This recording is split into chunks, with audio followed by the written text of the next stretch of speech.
Hey, it's Jordan. I am in Kalamazoo, Michigan. We're on the west side. Before this, we were on the north side, right next to graphic packaging, and I am still trying to recover from the massive headache. Uh, Literally reporting anywhere near, or just being anywhere near, that plant that is emitting, at the very least, 30 toxic gases. If you are within a block or so of the smell and whatever those gases are doing to human beings, it instantly gave me a headache, sore throat. I was trying to talk into the microphone and you get a little disoriented, and still a little disoriented because we were just there about 15 minutes ago. But we're now on the west side, about 7-10 minutes from there. I wanted to talk to David, you're a resident here, because the majority of the years that this plant has been pumping this toxic gas, it's mostly affected the poor black community. But since the plant's expansion 2 years ago, which was allowed and aided by the current governor, Gretchen Whitmer, her administration approved a $125 million bond deal that allowed graphic packaging to expand because they needed the help as a multi-billion-dollar company.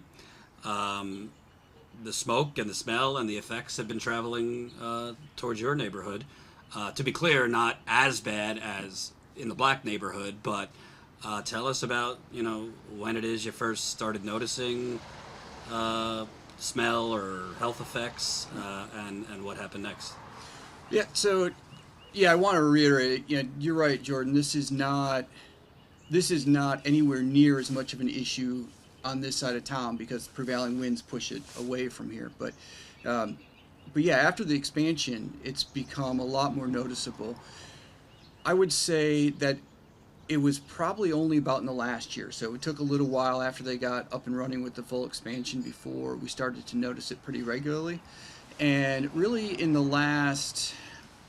since this last summer, it's been probably, I would say, 3 days a week or so where you can smell it, and probably usually it'll be about 1 day a week where you get a headache going outside. Or my wife is a little more sensitive; she'll get her lips will burn, and she's actually gotten some rash on her skin. But yeah, it's like that about once a week probably. Do you notice it worse during the day, at night, certain The weather? the worst is in the morning. So I walk the dog first thing in the morning, and yeah, there are times when it'll be a couple days in a row I'll get a headache coming home from that, but it's really bad about once a week. But it's worst in the morning, and that's what I've heard from people who are on the north side as well, who I know say it's bad all the time, but that's really when it seems to peak, is in the late evening hours into the early morning. And when you first discovered this, did your neighbors, did they see it too? Talk about the community. Yeah. What has it been more widespread in the community? People have been talking, or what's been the response? It's the strangest thing, Jordan. I guess because it's gone on for so long and people kind of got used to it, and then the expansion was just kind of added on top of what people were already used to, so it hasn't even clicked for most people. There's a handful, probably about 5 households in the neighborhood who regularly comment on it, either report it to the city or the state, and we communicate about it online to say, hey, how is it over on your end of the neighborhood today? Or when you dropped your kid off at school, was it really bad? So there's a small number of people, but I think more and more people are starting to recognize that this is not what people should live in. This isn't right. Right. And talk about, I know the black folks I've been talking to right next to the plant. Yeah. I mean, they're lucky if they even get a response from city officials. The mayor doesn't respond. City council doesn't respond. The state health department, when they've responded, have said, we came and did an investigation, which was basically a smell test, not with like air monitors, but just officials smelling. They actually and call it a sniff test. a sniff test and said everything's fine.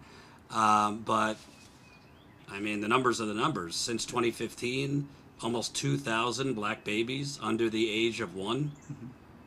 Almost 2,000 under the age of 1 black babies have died. That's 5 times the rate of white infants. You have people in that neighborhood with really high rates of asthma, COPD, people having stomach pains, nausea, headaches. So obviously it's not to anywhere near that degree here, but you have to wonder, they expanded in 2021, you started feeling symptoms last year, so I'm assuming the folks that know about it here are concerned, what is this doing to you short-term and long-term? There's no doubt that it's connected, and you're right. So in terms of getting a response, the city does not respond. It doesn't matter. There's no way to get the city to respond. The state does. I have the person who does the sniff test. I have her phone number in my cell phone contacts, and just yesterday when I was out walking the dog in the morning, I called her up and said, "Hey, it's bad again. What are you going to do?" She always calls back. She usually calls back to say, "Is it still bad? Do I have to come back?" She doesn't say, "Do I have to come back?" But is it still bad? And she's with the health or the environmental department? Environmental. Okay. Yeah, so they'll come do their sniff test and tell us that there's no smell or there's Same no environmental detectable smell. department, by the way, that covered up the Flint water crisis. But I digress. Yeah, but you're right, and she even she'll do her sniff test here, and then she'll tell me she drove over to the north side and did it there, and it's minimal, is what she'll say, which is just not reality. This is gaslighting of the highest order. Well, first of all, as any chemist or expert that is looking at East Palestine right now can tell you, just because you don't smell something at all times of the day doesn't mean you're not breathing in toxic chemicals or toxicants, in this case gases. And if you smell it more at other parts of the day, it could be for a lot of reasons, weather, or they're ratcheting up their emissions or whatever. But the fact that the environmental department is basically telling you it's fine if I don't smell it doesn't make sense just from an environmental perspective, because it could be dangerous whether you smell it or not. And one of the things about this whole thing is that every year it's worse in the summer. When it's hotter, this smell travels and is more. You can detect it more. So, like I said, it's really about since last summer we've been able to detect it here. But even in the past, in the summertime, on a hot, still day, we'd get some strong effects of it here. So I'm really concerned about how it's going to affect, like, say, this summer. And, with climate change affecting all this hotter, weather, it's going to be even more of an issue. You don't even need to wait till summer. It could be Right. next May, Right, but if spring. we're getting it now like this, when it's usually much worse in the summer, I mean, 2 months from now, I have no idea what it's going to be like. Can you talk about, Governor Whitmer, yes, was dealing with COVID and many other things, but her administration, she came in office in 2019. Her administration was fielding these complaints from a lot of residents on the north side. And in 2021, I still don't understand it, but a multi-billion-dollar company, Graphic Packaging, which is international, they're all over the United States, headquartered in Atlanta, but I guess they wanted to expand here, and the governor, her Michigan Economic Development Council, which is an arm of the government, approved a deal that would allow Graphic Packaging a $125 billion bond deal to expand. Why would they have allowed expansion knowing all the complaints? And at that point, Graphic Packaging had also been fined quite a bit for leaks and things like that. Well, the city approved the expansion in 2019. Okay. And that's telling, because the Environmental Concerns Committee, which is it's a citizen body that is the members are appointed. That you apply, and then the body itself decides that yes, they accept your nomination, and then they send it to the city for approval. So it's kind of appointed or approved by the city, but that's the Environmental Concerns Committee, starting in 2018, had been really raising strong concerns. They had raised some minor concerns before, but that's when they really got on it.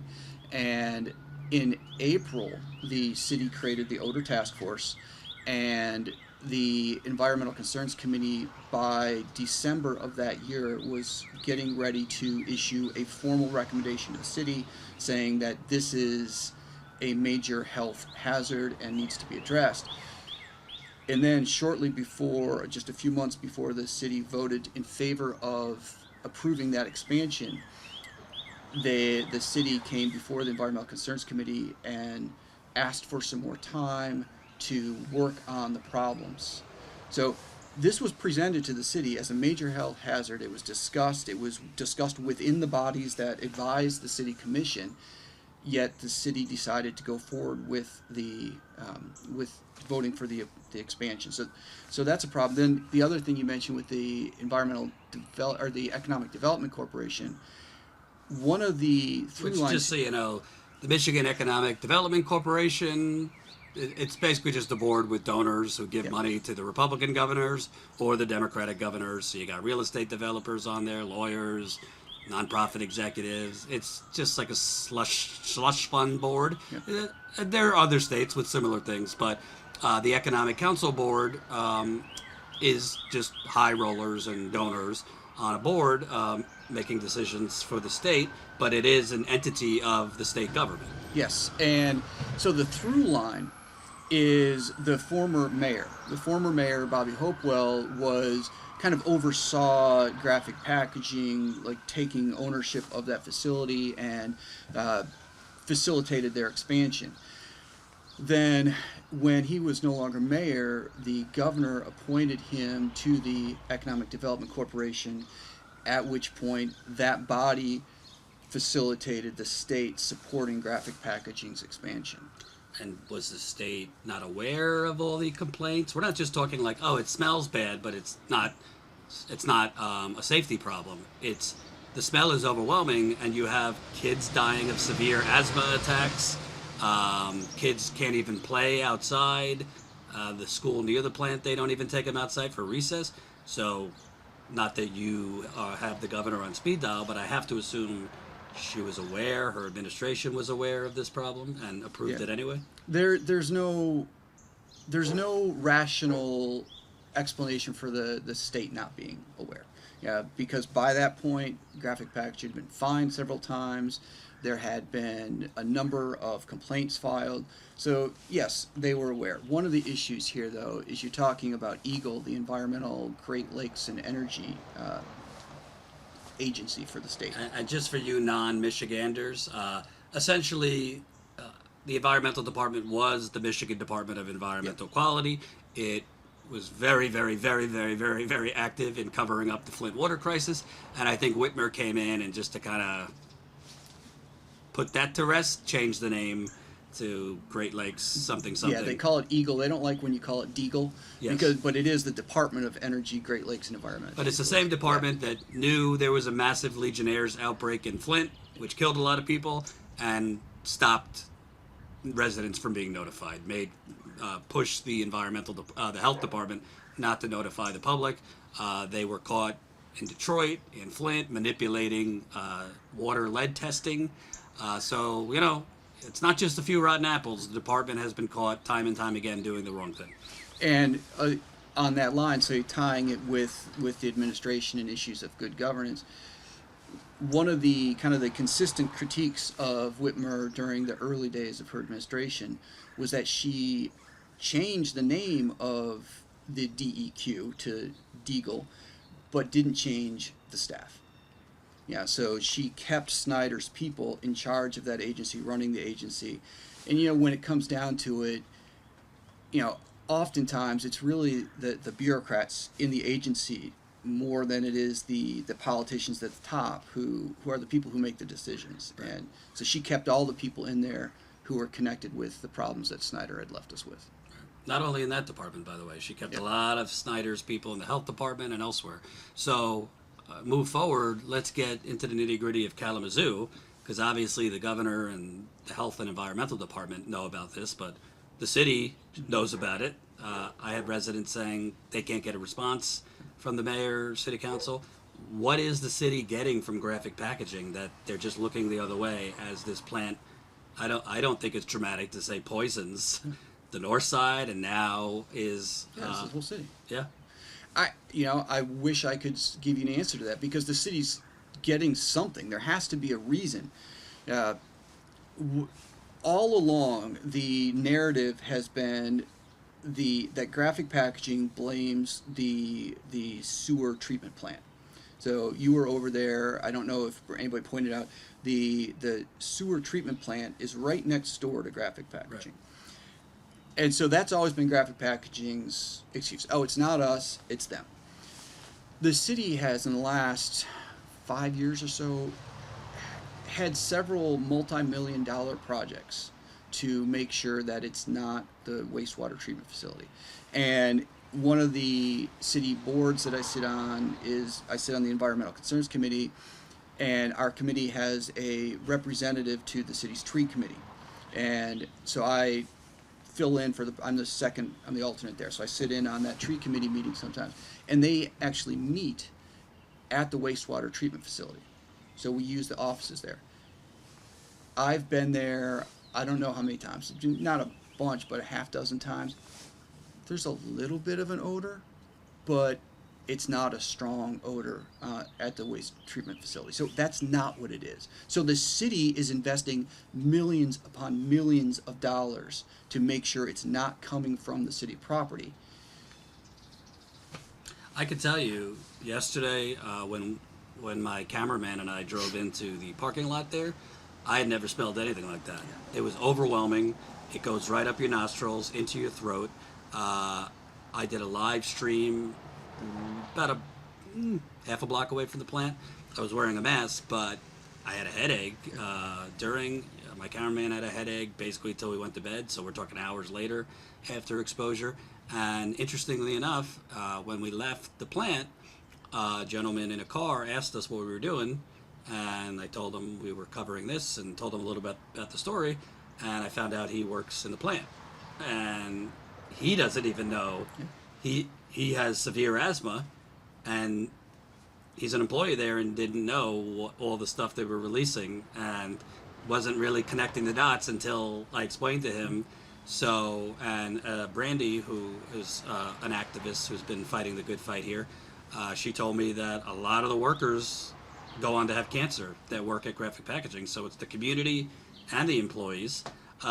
So we don't know exactly what's in it for the city, but we do know from things we've talked about that the city is, like many others, let's say, being governed by nonprofits and private entities. Right. So one of the things that we were talking about before we started is the city for decades has had the structural deficit thing. We can't pay the bills because we have so many nonprofits and we have universities and colleges, tax breaks for corporations, and the city had tried, residents of the city had tried to institute a city income tax because somewhere around 70% of the people who work in the city don't live in the city, so they don't have property tax in the city. And which I think, not to interrupt you, is an important point, because almost every story I cover, the government officials that are making the decisions, even the local ones, don't even live in the city proper, so they're not directly affected by graphic packaging, etc. Or if you look at where our elected officials live, so our state senator who represents Kalamazoo lives so far south of the city that he's barely in the city limits. Our state representative lives north and further west of where I am where we are right now. So they're completely out of range of this, and so that's not issue. But this Foundation for Excellence was the solution to the deficit. And this Foundation for Excellence was a proposal by anonymous donors. There's 3 billionaire families who live in the city of Kalamazoo. Think about that. The city's 75,000 people.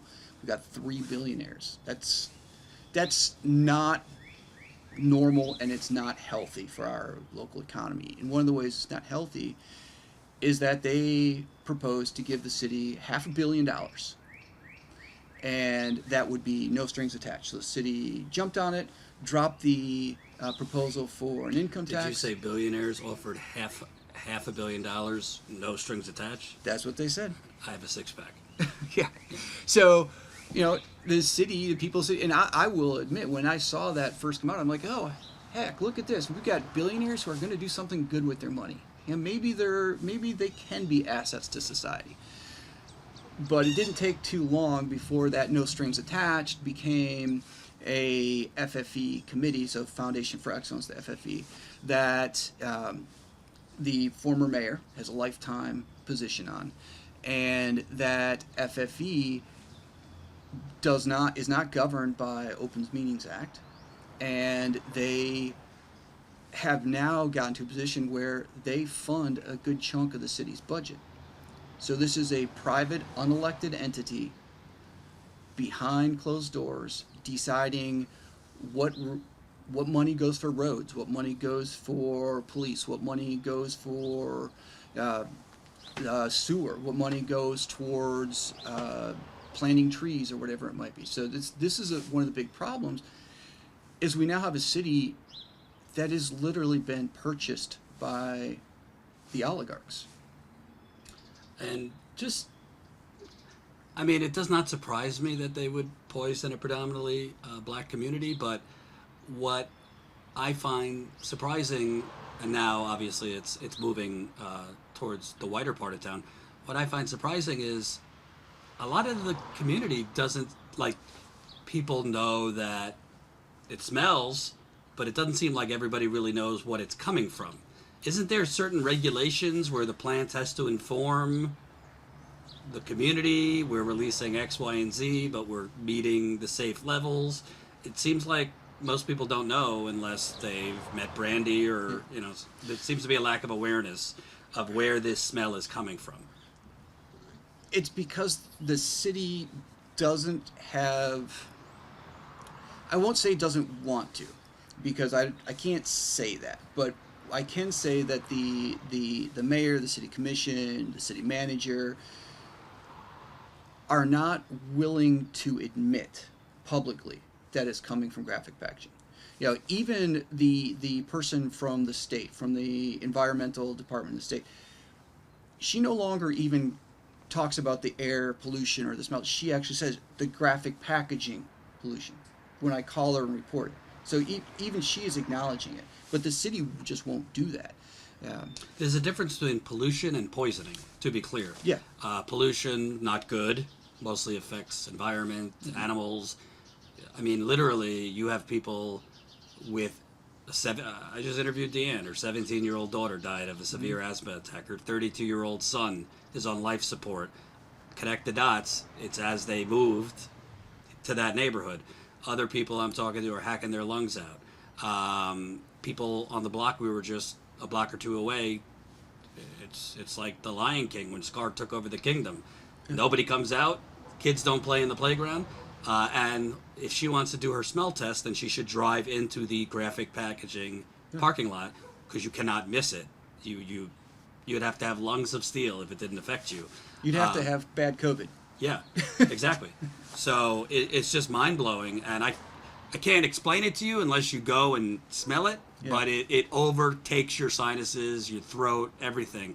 And it defies common sense, because this whole, we can't say it's coming from graphic packaging. Well, where do you think it's coming from? If and from what I could tell, they don't even have air monitors within the actual plant. They have it down the street towards the wastewater. There's a handful of monitors that exist, and the city uses this program called EnviroSuite. I don't know what the disconnect is between the monitors and the smell, because there is a live data feed, and I can't remember what the address is, but it's a tab I keep open on my browser all the time and pop it up and look at it periodically. And I can go outside and the smell will be bad enough to give me a headache here. So on the west side of the city, I can pull that up, and the monitors are recording like nearly undetectable levels. So there are a handful of monitors, but I can't understand why they aren't measuring Well, the actual problem. let's look at East Palestine. Yeah. Bring it up again. You got residents with nosebleeds. We're talking like 3 months after this derailment. Nosebleeds, dizziness, nausea, burning of the eyes, people still having rashes, and the monitors that the EPA have put up, same thing, are detecting safe levels. As Aaron Brockovich has told me, and millions of people over and over, the EPA, the CDC's, a lot of their safe levels is about as safe as driving into traffic. Yeah. Something could be safe, something could affect you versus me at a higher level for you, might not affect you, but at a lower level for me, could kill my immune system because I'm just more susceptible. But it just seems like this disconnect, it almost seems like intentional, like they're kind of checking some boxes to make it seem like they've looked into it and this and that, but are looking the other way because we know beyond Kalamazoo, they seem to like to dump these, whether it be DuPont or GM or you name it, in poor communities, in poor black communities, poor Latino communities, more and more poor white communities, but it's now moving towards more middle class white people too. Yeah, so there's a lot going on there. Like one of the issues is that we don't the state and the city are wrapping themselves around this idea that we can't do anything unless we have unequivocal scientific data. But how do they try to collect data? With a sniff test. So you can't have unequivocal scientific data that will allow you to take action if the way that you collect data is by a sniff test. Well, I could show you some unequivocal data. This is, let me just pull it up, but this is since 2015, and it's Kalamazoo City statistics. Yeah. Since 2015, you have 1,950 black infants under the age of 1 that have died. Yeah. So almost 2,000 black children under the age of 1 have died, compared to 361 white children. 90% of black residents live in the north side near that plant.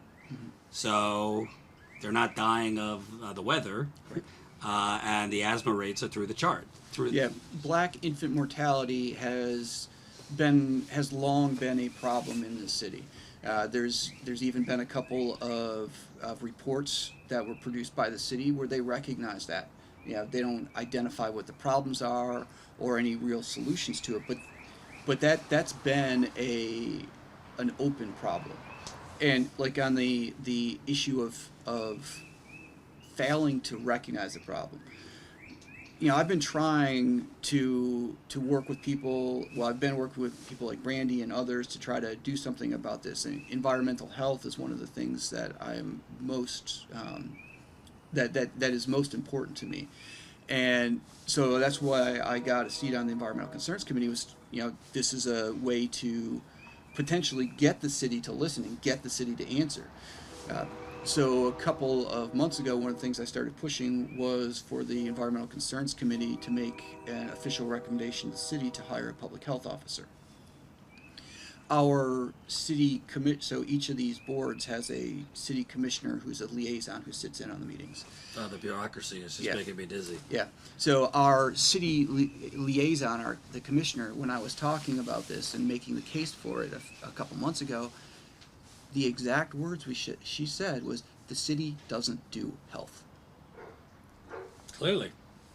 I mean, what more do you need? And so then I was able to, a couple months later, get this resolution in front of the commission, or the Environmental Concerns Commission, and to try to get a recommendation pushed through.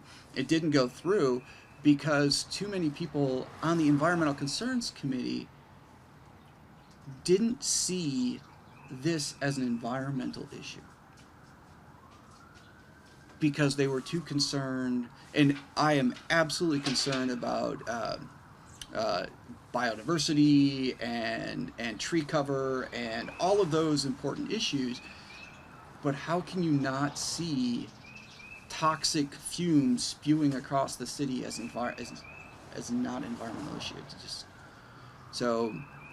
I will continue to work with Brandy and others and come up with creative solutions. The effort the city put into blocking that proposal, I figure they probably spent about 40 staff hours to come up with an argument against it. So, if I keep pushing, keep coming up with new innovative ways to try to get this situation addressed, at some point the city's going to have to cave.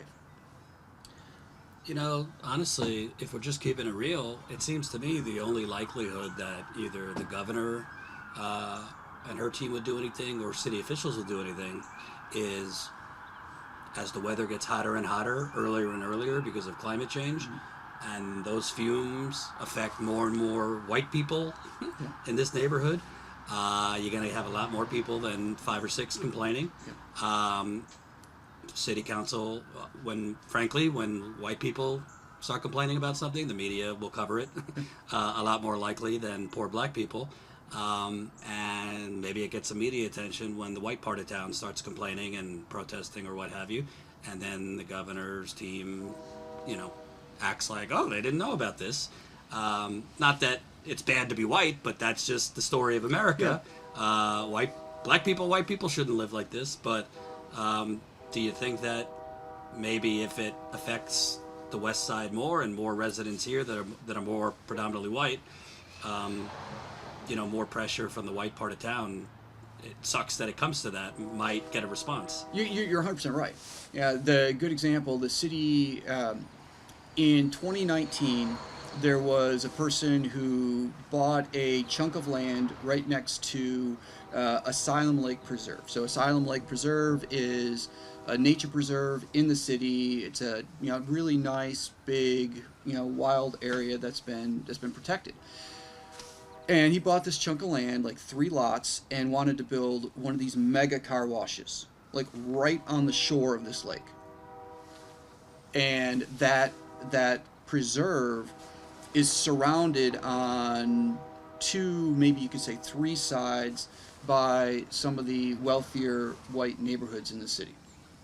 And they rose up, and the city commission meetings had literally hours of people who were wealthy white people complaining about that, and the city shut it down. But so now the city's going through this whole rezoning effort, and that just mysteriously popped back up. They wanted to rezone this property, which would allow him to build this car wash there. And it only took a couple of weeks after that proposal was put forward. Those neighborhoods and people, I was there as well, because I'm involved in any environmental issue, and people rose up, and it's already been pulled. It only took a few weeks for that kind of opposition to shut that down. And so you're right. I mean, the only way that it will have an effect is if the people that the city commission and the mayor listens to start to raise an objection.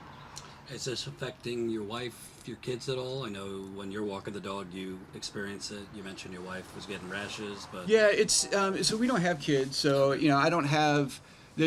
Some of my neighbors do, and the stories they tell about dropping their kids off at school and being afraid for their children's health.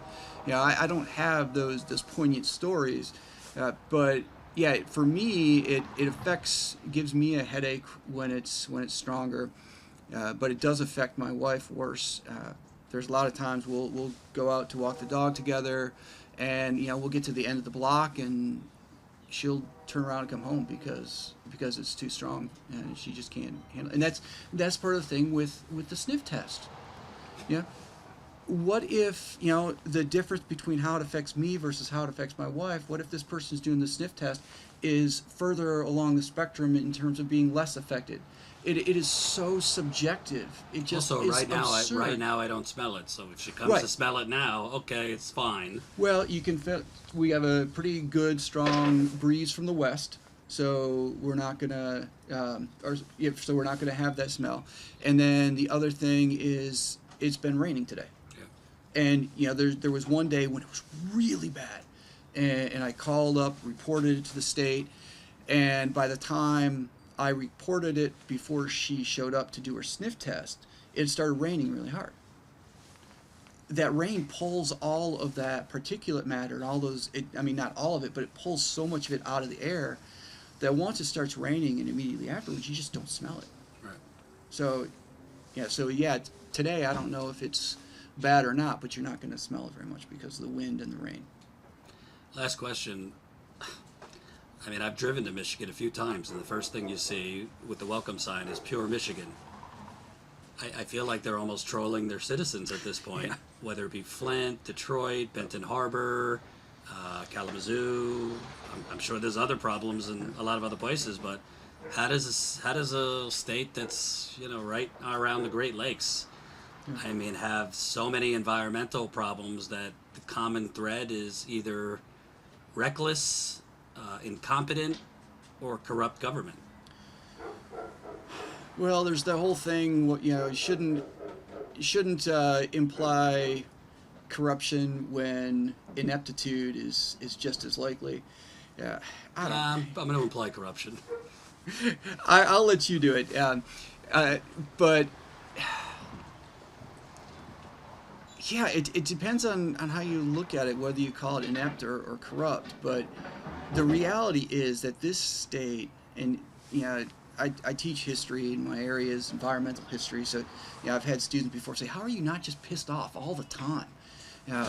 If you look at how this state has just bent over for industry, at least since the 70s. There was this whole thing when the economy turned down in the 70s, and we're a Rust Belt state, so we're so committed to manufacturing. And when the manufacturing jobs started to offshore, cities and the state just started scrambling to give anything to anybody if they would say that they were going to situate a business in the state.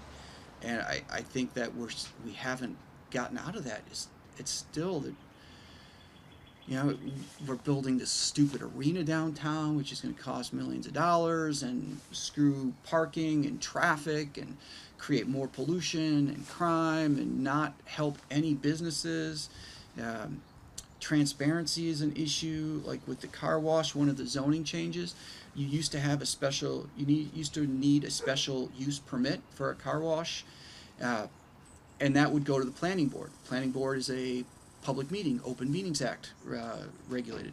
Now it's going to be handled as part of a zoning code, which happens on an administrator's desk with a signature. So there's so many, and Michigan is always identified as one of the most corrupt states in the country, largely because we are one of the least transparent states. And you saw this with Flint. FOIA doesn't apply to the governor, and I think also to the legislature. So the big problem is we've just as a state become really accustomed to politicians doing anything they want behind closed doors and having no voice in it, and that's where this is all coming from.